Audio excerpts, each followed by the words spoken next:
All right, welcome back, Business Freedom Podcast listeners. Super pumped today. We get to chat with somebody that has really kind of committed himself to just human performance and how the mind works. And I got introduced to today's guest through another one of our podcast episodes. And Xavier is from the Gold Coast in Australia. And I'm going to let him give a little bit of an intro. But when I heard about his mindset hacks for top producing real estate agents, I knew I had to have him on the podcast and let you guys get a listen to him. So Jet, give us like a minute or two of like how'd you end up what you're doing today?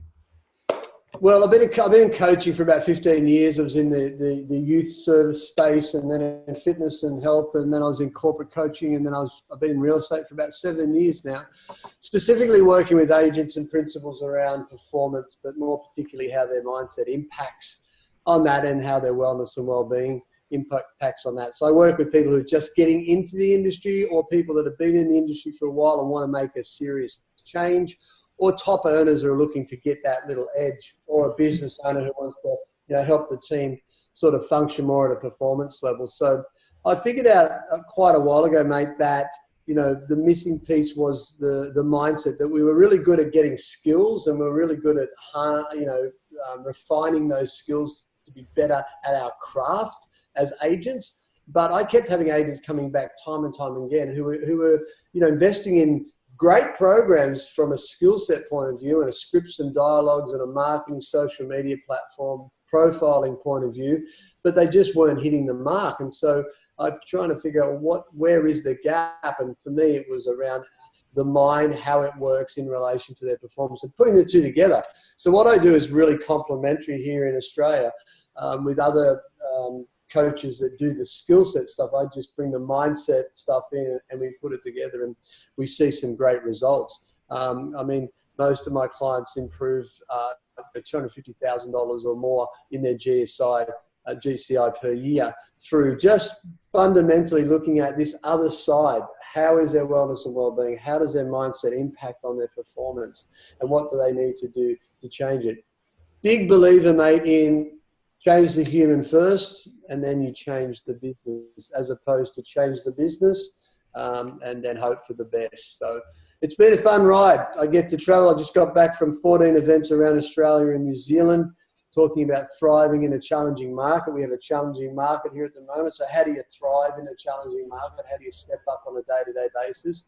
And that's all been around, some of the stuff we're going to talk about, some of these hacks we're going to talk about today. Because it's an internal game, it's an inner game. So yeah, and it's the cool thing about business is that I can let someone into my business and show them like literally everything that I do, and if the mindset isn't there, there's no chance. Like there's no chance they can do it. And it's years to build what we have, but it's like the mindset is that's the missing piece for 99% of people. Yeah, it's the fuel. It's the fuel for your success. So if we get that right, and we align that with our skills, and we become better at our craft, it's game on. And I want to, before I forget, I want everyone to grab a copy of this mindset hacks, because I think it's legit. It's topagentsmindset.com. So it's kind of like a white paper setup. It's 9 pages, super quick read, but really, really powerful and impactful. So let's get into it. And I'm happy if you go through just your experience with, you put some time and effort into the craft, and into this work. And this is an area that kind of baffles me. I think I'm naturally driven, just based on a jacked up childhood, and I didn't want to end up like my parents and my dad. But that's not healthy. There's a whole mindset. You could probably do a whole therapy session with me, separately. Well, you make a good point, though. There is a particular part of humanity that is wired for being driven and being successful, regardless of the situation that they came from. And their mind is wired in a way that makes them go out and do it, that makes them commit, that makes them have clarity, that makes them make decisions, that gets them out of bed in the morning. They don't need really any sort of external motivation. But the thing is, it's a small part of humanity.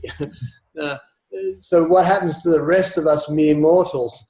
The way I look at it in my coaching practice in real estate, we have a turnover of people who get into the industry and say, yeah, I'm a great real estate agent, but they fall away pretty quickly. What's that about? Well, the ones that are very successful are wired in a way neurally that allows them to turn up consistently. So I call it a little bit of an unfair advantage from a neuroscience point of view, because there's nothing's going to stop them. Their prefrontal cortex in their brain is just driven to succeed. The rest is there's about another 20% that sort of do this. It's up and down every day, and they're in that roller coaster of emotions, or they're no listings this month, 100 listings next month, and they're going through the roller coaster. Then you've got, 75 or so percent are just like in the industry, then they're out, in and then they're out. My theory is if we get some of that 20% that are up and down and we sort of stabilize them a little bit, we're going to create more successful people in the industry. And that's what the hacks are about. The hacks are 8 years of what I've done it with over 3,500 coaching sessions in the industry here in Australia and overseas in many ways, to just sort of narrow it down to say, get these 7 things right, at least on a day-to-day basis, and you're halfway there. So you're one of the lucky ones, mate, that have that unfair advantage. Yeah.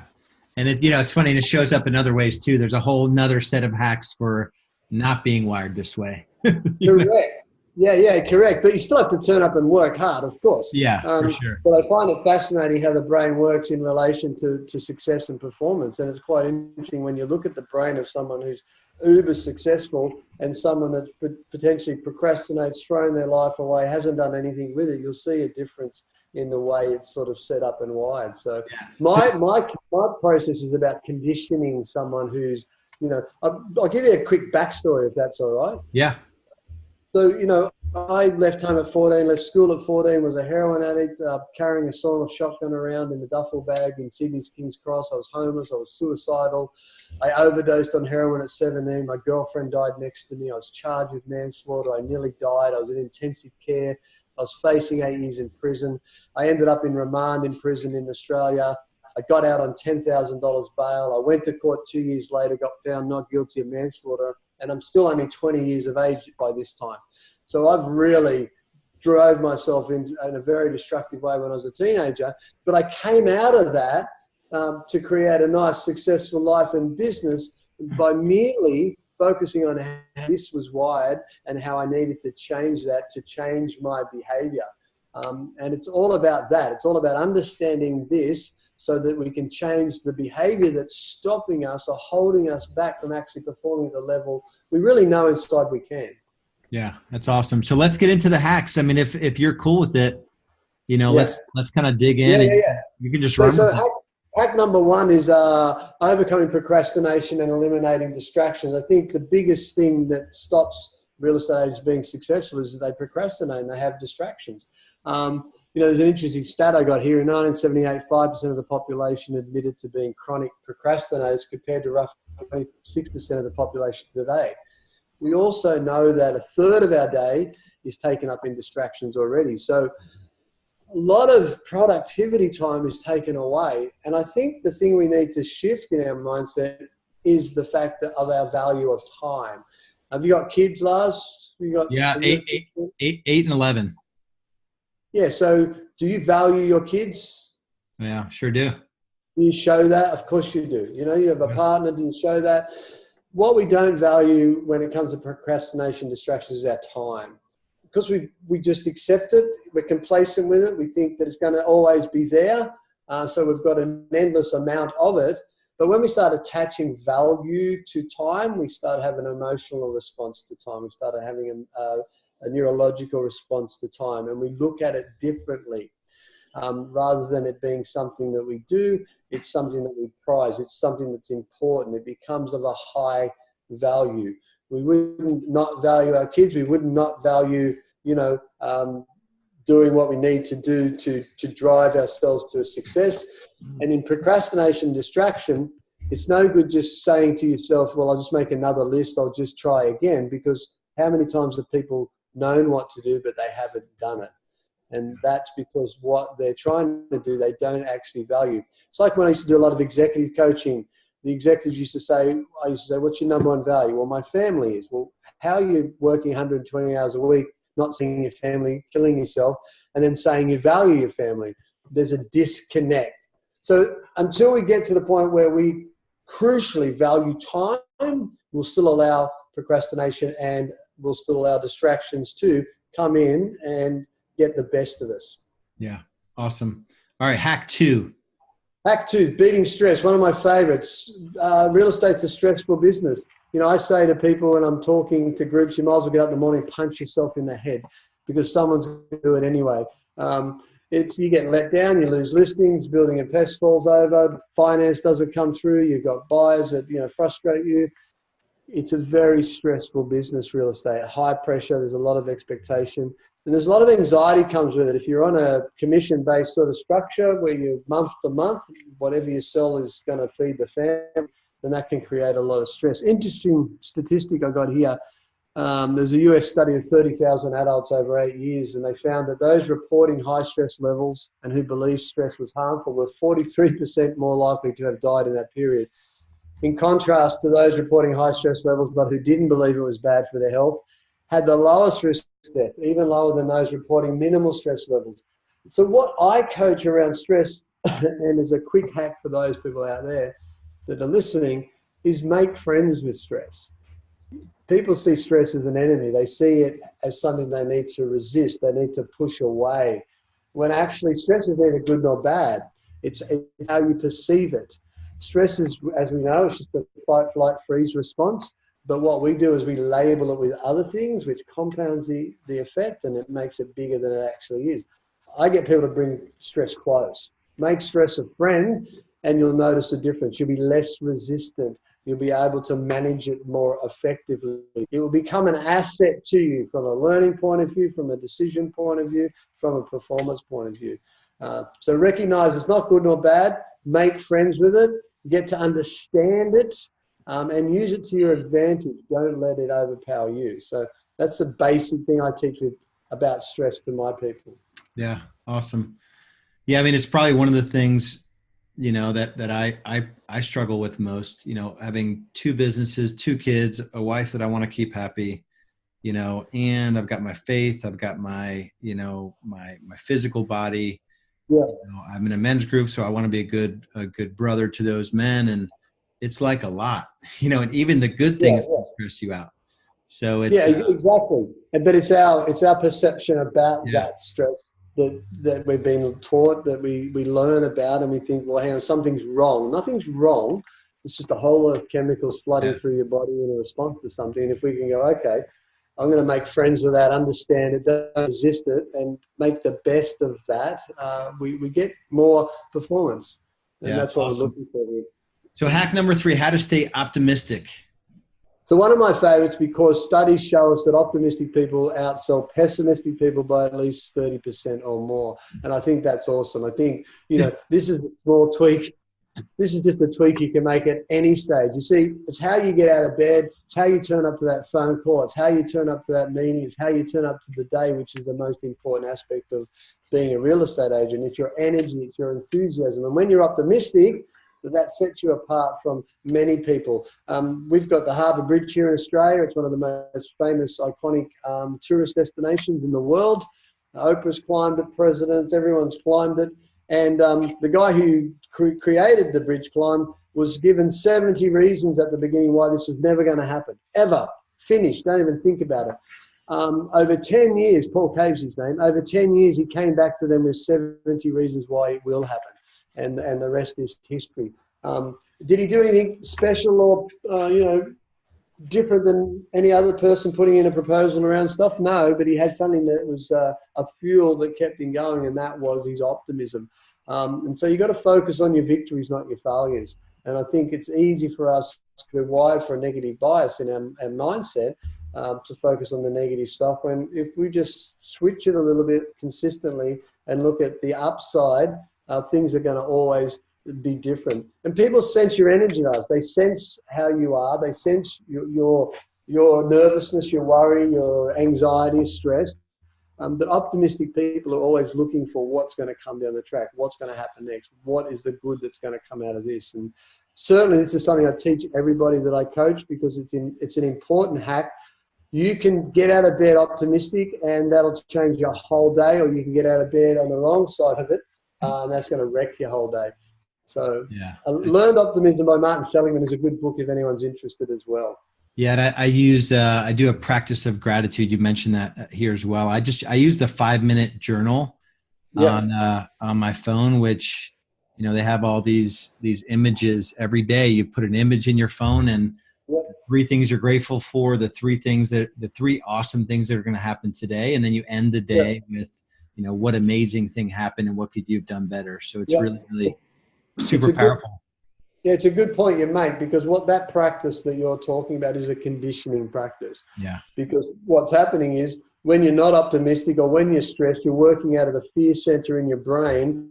The amygdala is firing off and you've got cortisol rushing through your body. But when you're doing that practice that you're talking about, you're releasing good hormones, serotonin, oxytocin, dopamine, potentially endorphins. And so you're shifting the chemical balance in your body, but also the mental balance as well. And that gets stronger. Here's the cool thing about how the brain works. That gets stronger so that it becomes automated. So I shared my story before, very negative, very pessimistic. My outlook on life was horrible, but through conditioning now it's instantaneous. If I feel flat, bad, stressed, it's like, hang on a second, just flick it to what you're optimistic about. Yeah, this quote is awesome. I've never heard it before. It's Wayne Dyer. Don't be paranoid that everybody's out to get you. Flip it around and be paranoid everybody is out to help you. That's Mate, really, that was a really game cool. changer for me, because I was very resistant, very reactive. And in real estate, you can be very reactive. It's a reactive business. So, you know, and I thought everyone was out to get me. But once I changed that, you know, through learning that from Wayne Dyer, it's a phenomenal way to live your life, because Yeah. everything is there to support you, to help you, to nurture you, as opposed to be trying to compete and fight and get something from you. And then it probably also frames your thinking around even the challenges are there to help you. Of course. Well, you Yeah. don't see challenge. And this is the stuff that Carol Dweck's done on mindset, and you'd be familiar with that growth and fixed mindset. Yeah. When you have a growth mindset, you don't see challenges in a way that are defeating, that are setbacks, that are obstacles. You see them as opportunities for growth. You see them as a chance to stretch. You see them as something different. And the brain is wired differently when you have a growth mindset. Fixed mindset sees it as too hard. It's, you know, I don't want to listen. It's going to take too long, and you see all the negative sides to it. And so optimism is certainly something that we need to breed in young people particularly. So, you know, we have optimistic generations coming through that, you know, are going to be always looking on that upside. And I'm not talking about idealism and, you know, everything's perfect, but what's better, having a challenge that you look at from a perspective where you can overcome it, or having a challenge that you look at and go, well, hang on, this is going to defeat me? Yeah. Awesome. Hack number 4, how to overcome call reluctance. Or reluctance. So you would probably agree, mate, your head's in the industry, you're hands-on, you understand it. If you could get more agents to make more calls and get on the phone more and connect more and meet more people. It's funny, I was in the States a couple of years ago running a program in Beverly Hills there in LA, and I went into an office, and I think it was a big office. There was like 150 agents in it, and I walked in, and no one was in the office. And I'm thinking, this is strange, like massive office, no one's there. And I had a meeting with the manager, and I said, where is everyone? He goes, well, I kick them out at 10 o'clock. He said, they've got to go and ring people, meet people. They've got to press the flesh. They've got to get out there. They can't be sitting around here doing nothing. But this is the issue. People have difficulty making calls. They have difficulty getting out there and meeting more people, and it's a people game. The core reluctance hack comes from the book, The Psychology of Sales Core Reluctance, Dudley and Goodson. They talk about their studies in over 30 years with more than 500,000 sales and non-sales people. And what it shows that at the heart of core reluctance is the inability or fear of agents to promote themselves, to put themselves out there. I mean, everyone else has a fear of what people think about them. Everyone is worried about the judgment that they might make. Everybody is concerned about rejection. Now, this is most people, not the 5 to 10% we talked about that are wired differently before. And so core reluctance becomes a big hindrance to success in their business. And the problem is, if you're not a person that's going to put yourself out there, it's like sticking your head out the window. You're not going to be successful in this business. It's going to be hard. It's going to be a struggle. So it's about getting through that fear of rejection and going, hang on a second, what are the most effective ways I can get myself out there? Well, one of them is through the phone. And looking at the call not as something that's going to create judgment from people, but something that's going to actually reward you for doing that. And when we make that switch, then what we do is we see what we're offering as a value, and we'll do it more often. Yeah. If I've got a nice gift for you, I'm going to give it to you, aren't I? But if it's a crappy $2 gift from the $2 shop, I'm going to be hesitant to sort of show it to you at Christmas time. I'm going to hide it behind the tree until you find it last. Because I don't value that. I'm afraid of what you're going to think about that. But if I've got a nice Porsche out the front for you and I say, here, Merry Christmas, mate, I'm going to be excited about giving that. So we've got to see ourselves like that. And this is the heart of core reluctance, that we don't see ourselves in a particular way. We don't have faith in ourselves that we can produce the results we need to produce. We don't see ourselves as a superstar that these people are going to get impacted from. We don't see ourselves as servants or people that are able to make a change in people's lives. When we flick that switch and we start seeing ourselves as that type of person, and that the world, we have something the world actually needs, it's going to be of benefit, and in this case, in real estate, that's an energy shift that pushes us. And core reluctance is nothing. It's like, here, I got to find another person. I want to let them know about this. Yeah. You know, I don't want to put my light under the bushel anymore or hide my gifts and talents. I'm going to put it out there. So confidence underpins this, but more so confidence about who we are and getting ourselves out there. Yeah, with our new agents on our team, we do, it's 50 contacts, so 50 meaningful conversations a day for their first 90 days. Yeah. There's 250 conversations a week for their first 13 weeks with us. And that's just, then the standard when they actually move to a sales position is 25. So it's still a very high. And we just break through it right away, you know? Yeah. We find out real quick if they can hang in that environment. Yeah, that's right. And it also conditions them as well. So it's a good process for that. But it's the more they do that, the more confident they become. And part of that confidence is, hang on a second, I've got something to say. I've got something of value. I've got something to add to this conversation. I've got something that they need. I'm worth something. And that underlying worth produces better, results as far as calls. Yeah, awesome. Hack number 5, how to tap into your mindset powers to list and sell more real estate. Well, there's probably about 15 hacks on here under that for the people that are downloading this at topagentsmindset.com. But the one I love out of this is saying no.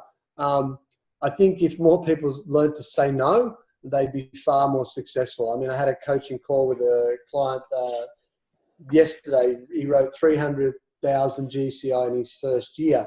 And he's within the behavior types, he's a high detailed behavior type. And so he's trying to control everything. He's trying to make everything perfect. He's trying to please everybody. And it's really slowing him down in focusing on dollar productive activities. And so it's important for him to learn how to say no to people. And that's okay. Get comfortable with that. And I think, sometimes we're afraid to let people down or come across as not being helpful. When what we've got to understand is, what do we need to do from a dollar productive aspect in our business that's going to create momentum and traction and push us forward. And when you're always saying yes, when you're a yes person, you're at the mercy of everyone else. And generally, most times, the things that are important around your business fall to the side because you're chasing around after everybody else. So, how to list and sell more real estate from a mental game is saying no. Learn to say no more. Get a big sign on the door? No. And the one, and you're right, there are like 15 hacks in this one hack. The one that I have to mention, because I love the way you say it, delegate the red dollar activities, which is the non-dollar productive activities, wherever possible, to someone else. Calculate your targeting for the year ahead and work out your hourly rate. And that's one thing I did like almost my first month in real estate. I read the book No BS Time Management by Dan Kennedy. And he had that chapter where I just decided that I got to make $500,000 before taxes, and I want to work 2,000 hours. I want to work 40 hours a week. So $250 an hour, I can't touch anything under really 50. So if I could delegate everything for 50, and most 80% of what a real estate agent does is $50 or less an hour. Like, we can hire people to do it. Our listing agents get paid more than that, but our buyer agents make, about $50 an hour, 40 to $50. So that's really cool. Again, and it's a mindset that keeps you saying yes all the time. There's fear behind that. There's a whole process that stops that. But you're right. Real estate is a simple business. You work out what that killer dollar productive activities are, and you just stay in that zone. It's an accelerated process. That's it. Sure. That's awesome. So hack number 6, how to overcome setbacks and develop mental toughness. This one's going to be good.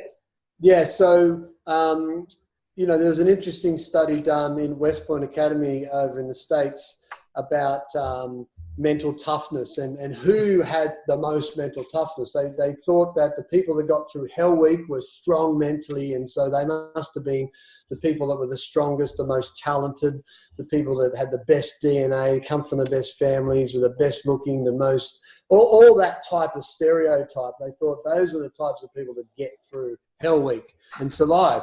What they found after 2,500 people that they studied was that wasn't the case at all. The people that got through were people that had a thing called grit.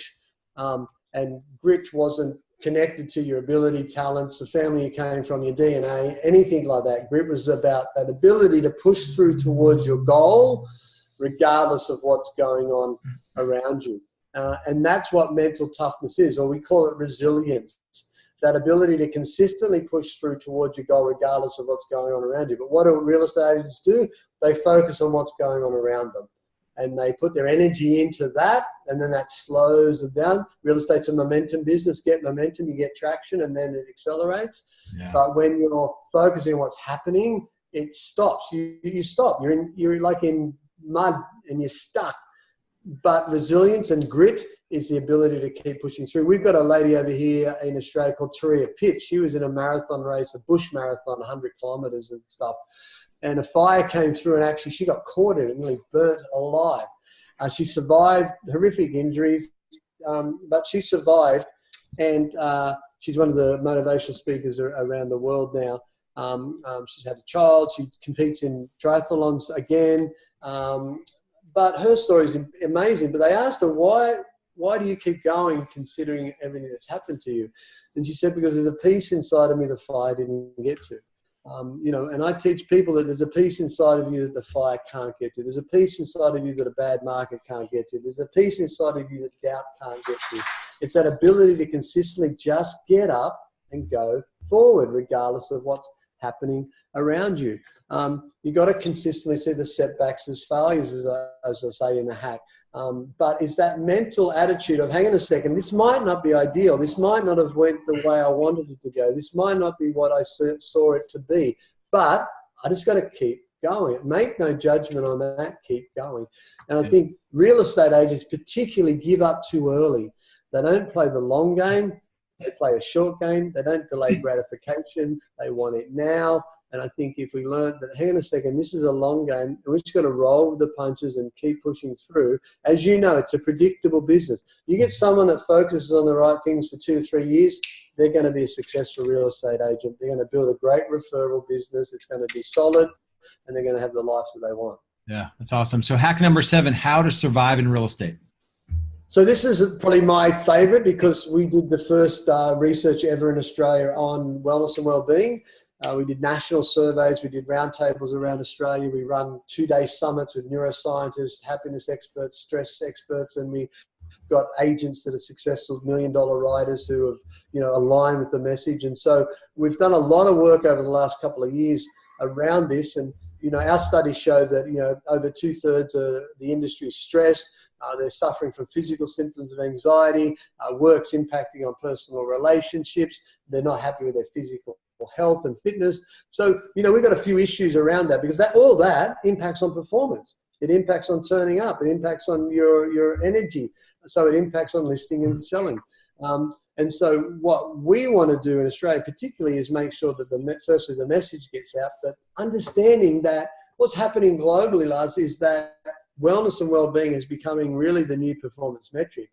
You look after yourself, you're going to have a better business. You drive yourself into the ground every week, you're not going to have a great business. Now, some people might create great businesses working 1,000 million hours a week and just driving themselves into the ground every single day all year, but there's something breaks along the way. It's their health, their relationships, their family time, their social networks, something breaks. And so what we try to teach people is, listen, wellness and well-being is first. Yep. Get out of bed in the morning and take care of these 4 things. Your mental state, your chatter, yep. Your emotional state, your feelings, yep. Your physical state, your physiology, your body, where's it at? And your spirit. What purpose are you doing today? Where are you? What gives you meaning? What is fulfillment? Align those 4 things, and that is superior wellness and well-being. You take one of those things out of the equation, your day's not going to go the way you want it. There's going to be something, it's like a flat tire in one of your cars. You can't drive it. 3 will be going, but 1 won't be going. You've got 2 flat, well, you're in trouble. So align those key things of wellness and well-being before you even get out of bed in the morning, before you start your day. Put yourself first. It's okay to put yourself first. It's okay to look after your health, your mental game, emotions, etc. first. Because when you take that into the game, far superior results, because you're aligned and you're ready to play at a higher level across those important zones. Yeah, and I've seen that the top of our industry. We had a guy here. He just got in the top 5 for Keller Williams in teams, and he committed suicide last year. Yeah, we've had a couple of those things happen over here. I mean, I've had clients call me and say they've had a rope over the beam in a garage and they want to kill themselves. They own 4 offices. Everything on the outside looks fantastic.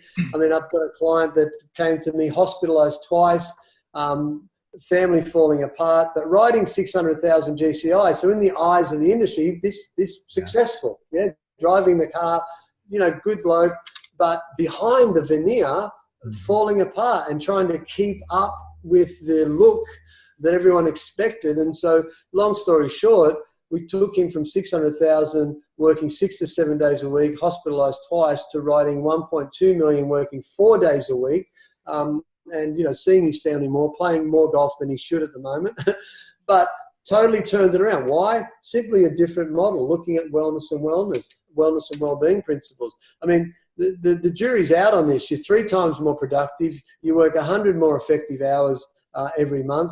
The ROI is up to $15 on every dollar invested. In the future, real estate agencies with a wellness and well-being focus are going to become attraction agencies, because people want to work somewhere that helps them grow and develop, and then in turn that helps the business grow and develop, and it's a win-win. The old carrot and the stick days are sort of, we're moving away from that. It's more about what Daniel Pink talks about: autonomy, mastery, and purpose. We get those 3 things right with our staff. Now, this is outside the people that we talked about before that are just wired. They'll just go. Yeah. The rest of the people are the ones that need, some sort of support like this to go, okay, we can actually elevate your performance using these types of principles. Yeah. So it's a very exciting time in the wellness and wellbeing space, mate. Really exciting, but especially awesome. around performance. So. Yeah. And everything you're saying, especially in this last hack, is near and dear to my heart. It's why I built the business the way that I did. Your first bullet here, put your health and family first. Work will always be there, but if you neglect them, your family and health might not. And I'll read the bonus hack because I think it's awesome. It's don't sweat the small stuff and have fun on the journey. At the end of the day, nobody gives a shit about how many houses you listed and sold. And I've used that. I normally don't curse, but that is so true. What It is. matters is that you live, love, learn, and laugh. What matters is your happiness. Life is a precious gift to be cherished. This was awesome, man. I mean, this is, for anyone listening, this is like a whole lifetime of learning and reading and grappling and going from the gutter of despair in your life and coming out and now leading others to live a bigger life. So what's the parting thought or advice you have for the global real estate industry, which I've got to imagine all those stats ring true in the US as well? What's your parting thought? Well, in next week I leave with 11 real estate agents, and I'm taking them to Base Camp Mount Everest, to walk to Base Camp Mount Everest on a personal development journey. And what I realize is that when we're void of purpose, we're void of life. But when we have purpose, when we know what we're switched on to, what we're hooked into, the lane we need to run in, then our world comes alive. And the people I'm taking are going because they're finding purpose. They want to understand life at a different level. They want to experience life at a different level. They don't want Groundhog Day. They don't want it to be day in and day out. They want things to be different. And this is what your real estate career can be. It can be the most amazing, incredible thing in your life, but you've got to have purpose in it. So what is your purpose? Where are you going? Where are you taking this? What's today about for you, and why is it so important? What do you need to focus on? And so that's what I would sort of leave you with to think about, and really encourage the people out there to get to topagentsmindset.com and download the hacks and laminate them, put them on your desk, and just refer to them on a day-to-day basis and practice them. And I know that your performance will shift. It'll change. Yeah. And that's my advice too. I've read pretty much every word in that document. So don't just print it out and not do anything with it. So print it out and read it probably once a week until it starts becoming part of your nature. Jet, this has been awesome, man. Thanks, if there's anything I can do for you to help, or if you ever get into the Carolinas, I'd love to connect with you. So just let me know if I can do anything for you. Yeah, sure will, mate. Sure will. All right, man. We'll talk soon. All right.